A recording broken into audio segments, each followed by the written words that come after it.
দেখি নিজকে ভাল লাগিছে আমি একেলগতে পঢ়া মোৰ বন্ধু নিজে গৌৰৱ কাৰণ মই এটা কথা আমি কওঁ যে আমি এনেকুৱা এটা সময়ত যিটো বয়সত পঢ়িছিলোঁ যে হাছৰ হাইস্কুলত মোৰ লগৰ আজি ডিব্ৰুগড় বিশ্ববিদ্যালয়ৰ পৰা অসমীয়া বিষয়ত যি গোল্ড মেডেল পাবলৈ সক্ষম হৈছোঁ তাৰ কাৰণে মা দেউতাকে মই ইয়াৰ সম্পূৰ্ণ কৃতিত্বটো দিব খোজো আৰু অসমীয়া ভাষা সাহিত্যৰ কাৰণে প্ৰাণ উৎসৰ্গিত হৃদয়েৰে মই কাম কৰি যাম বুলি এই ক্ষেত্ৰত বদ্ধপৰিকৰ হৈছোঁ সেয়াই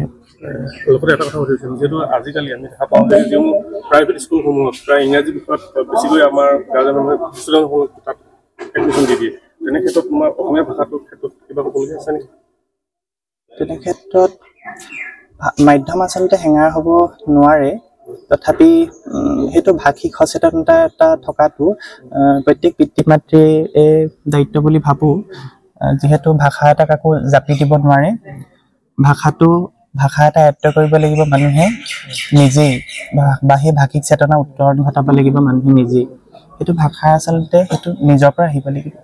লগতে তুমি যিহেতু বৰ্তমান সময়ত কাছৰ নহয় সম্পূৰ্ণ শিৱসাগৰ যদি গৌৰৱ কৰি আনিছা বুলি ক'ব লাগিব তেনে ক্ষেত্ৰত তুমি তোমাৰ পাছৰ প্ৰজন্মক কি মেছেজ দিব বিচাৰিবা সংবাদ মাধ্যমৰ জৰিয়তে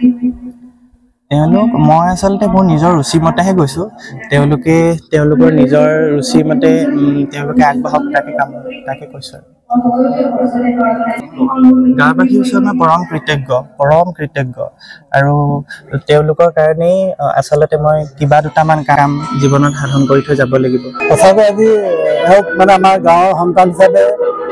এনেকৈ মানে সম্বৰ্ধনা জনাই পাই পৰম সন্তোষিত হৈছোঁ কিয়নো এইটো অঞ্চলৰ পৰা যে এনেকুৱা এজন ছাত্ৰ গৈ ইমান কাম গাঁওখনলৈ যে সুনাম কঢ়িয়াই আনিব তাৰ বাবে মানে আমি সকলোৱে খুব মানে সন্তোষিত হৈছোঁ লগতে তেওঁৰ যিটো ধাৰাবাহিকতা মানে সেই ধাৰাবাহিকতা তেওঁ স্কুল পৰ্যায়ৰ পৰা মানে এইটো চলাই গৈ আছে আৰু শেষত তেওঁ কৃতকাৰ্য লাভ কৰিছিলে তাৰোপৰি তেওঁ এইটো যিটো জুনিয়ৰ ৰিচাৰ্চ ফেল' যিটো হয় মানে জুনিয়ৰ ৰিচাৰ্চ ফেল'টো তেওঁ এতিয়া জলপানী পাবলৈ সক্ষম হৈছে জলপানী পাই তেওঁ তেখেতে এতিয়া মানে PhD কৰি আছে তেখেতে ইতিমধ্যে বিভিন্ন গ্ৰন্থ লিখা কামতো অলপ হাত দিছে গ্ৰন্থ লিখা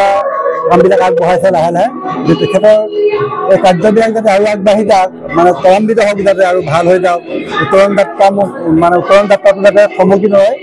তাৰ আমি আশা কৰিছোঁ লগতে এজন সুনাগৰিক হিচাপে প্ৰতিষ্ঠিত হোৱাৰ লগতে যাতে সমাজ জীৱনলৈও যাতে তেওঁ কিবা অৰিহণা আগবঢ়াই থৈ যাব পাৰে তাৰ বাবে মই আশা কৰিম তেখেতৰ পৰা আমি বিচাৰিম আৰু যে তেখেতৰ সমাজ জীৱনৰ বাবে কিবা এটা কৰি থৈ যায় বাৰু বিশেষ নাই ইমানে আমি উন্নতি এই মুহূৰ্তত মোৰ বহুতেই ভাল লাগিছে গাঁৱৰ ৰাইজে আজি সম্বৰ্ধনা অনুষ্ঠান পাতিবলৈ পাই ৰাইজে সুখী হৈছে আৰু ৰাইজবাসীয়ে যেনেদৰে সুখী অনুভৱ হৈছে ঠিক তেনেদৰে হোৱাৰ দৰে আমি পিতৃ মাতৃ হিচাপেও গৌৰৱান্বিত অনুভৱ কৰিছোঁ আৰু উঠি অহা প্ৰজন্ময়ো যাতে তেওঁৰ দৰে অশেষ চেষ্টা কৰি শিক্ষিত দিশত বহু দূৰ আগুৱাই যাব পাৰে ইয়াকে মই ঠিক তেনেকৈ মানে 8 মানলৈকে সি মানে পঢ়াত সিমান ভাল নাছিলে কিন্তু 8ৰ পৰা মানে সি নিজে বহুত চেষ্টা কৰিলে তাৰ পাছত মেট্ৰিকত সি 70 কিমান পাৰ্চেন্টেজ লৈ পাছ কৰিছিলে তাৰপিছত মেট্ৰিক পাছ হোৱাৰ পিছত আমি পঢ়িবলৈ ক'ব নালাগে সি নিজে পঢ়া আমি পঢ় বুলিও নকওঁ তাৰ পৰা হাই সেকেন্ডাৰীত 86 পইণ্ট কিমান আছিলে আৰু গ্ৰেজুৱেটতো 86 পইণ্ট কিমানে আছিলে তাক পঢ় বুলি ক'ব নালাগে আৰু সি নিশা প্ৰায় 11টা এনেকুৱালৈকে পঢ়ে তাৰপিছত ভঁৰালৰ তলত পঢ়ি থাকে, কিতাপখন এনি টাইম তাৰ হাতত থাকে আৰু এনেই অলপ দেৰি কাৰণেহে সি অলপ মানে ইফালে সিফালে যায় আৰু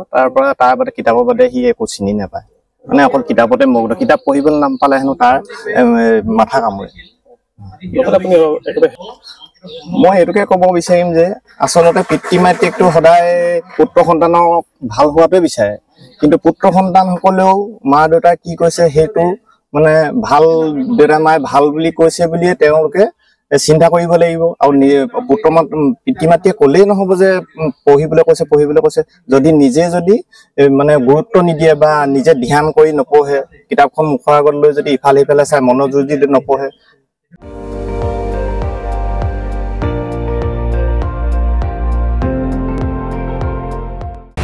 আপুনি চাই আছে ND24, সৰ্বশ্ৰেষ্ঠ নহয় সৰ্বোত্তমৰ দৌৰত।